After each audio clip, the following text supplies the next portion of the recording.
And just a few questions. Is there enough level 1 data to say that the Regeneten offers superior outcomes compared to just repair alone? Yes, it is weak point of these studies. You are right. So it requires randomized control study for the patient. Still, lots of the institute tried such a study.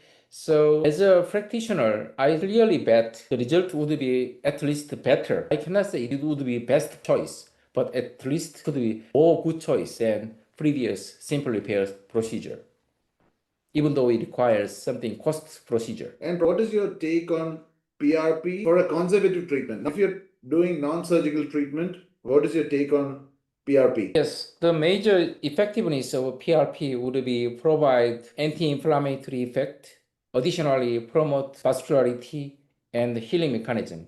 So in case of the stiffness or minor rotator cuff tear, and if patient do not want surgery, even there has an obvious rotator cuff tear, in such a case, only PRP injection in outpatient clinic also provides sufficient result.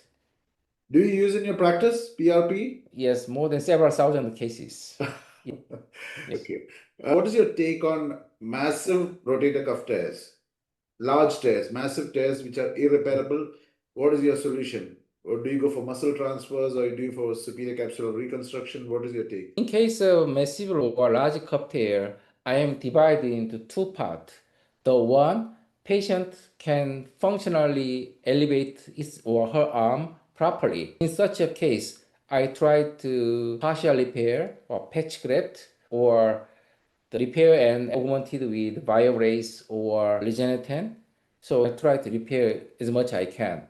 If the patient cannot available for abduction properly, it is keep going. Maybe I try to wait at least 1 or 2 months. If patient is here unable to moving arm properly, then I comment is let's go for the reversible surgery, arthroplasty. You prefer arthroplasty? Yes. And what is your take on the lower trapezius transfer? There's a lot of interest in lower trapezius transfer, right? I know that some surgeons prefer such a procedure, but some surgeons criticizing a little aggressive surgeries because trapezius muscle is not only useful for scapular movement, but also useful for breathing.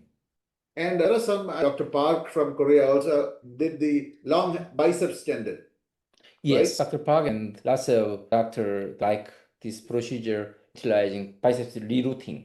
They use Yes, biceps as a cable, right? function in aged person, flexion and extension is dependent on the short head of biceps. So long head of biceps can be utilized as supporting rotator cuff tendons. So it's a smart idea. Thank you, Professor. Thank you for this wonderful presentation. Great discussion.